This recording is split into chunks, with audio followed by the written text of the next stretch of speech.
and apparently teachers have 22.5 teaching hours a week, and that is the worst teaching conditions in the whole of Europe. Now, what our managers have in mind for us is far worse than that, and that's what we have to still fight to. Tell me about where the progress. The progress has been on the holidays,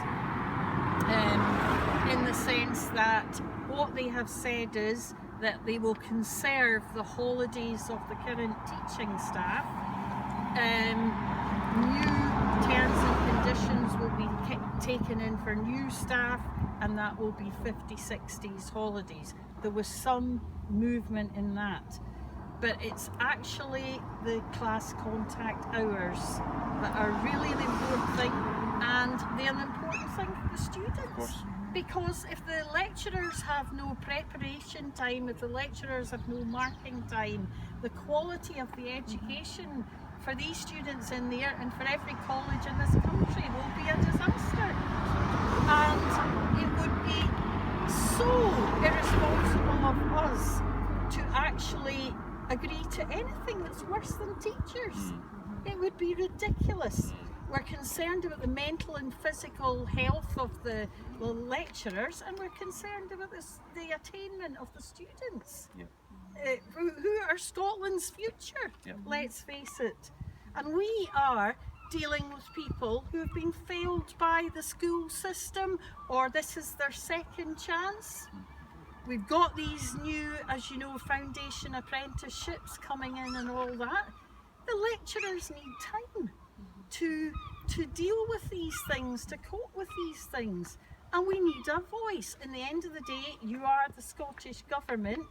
Education is your priority. That's what we want to see, and that's what the public want to see.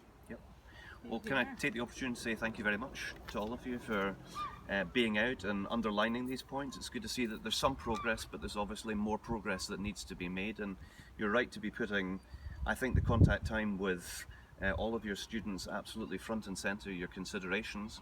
And I think people are gradually understanding more and more about what this dispute's about. And I think people agree. They want to make sure that we have the best possible interaction between you, the lecturers, the experts, and the students who are trying to further their education. So I wish you success. You don't want to be on strike. You don't want to be in a picket line. No. I understand that. I think the public understands that.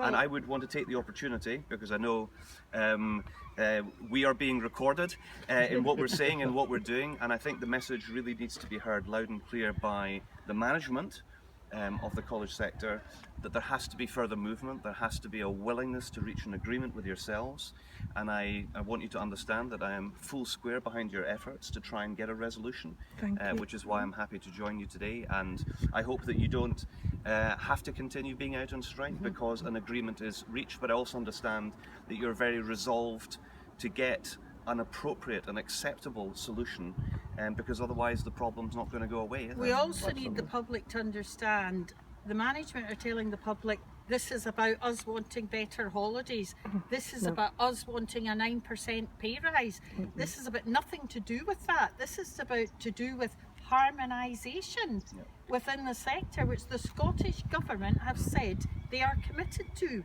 It's nothing to do with massive pay rises or asking for more holidays.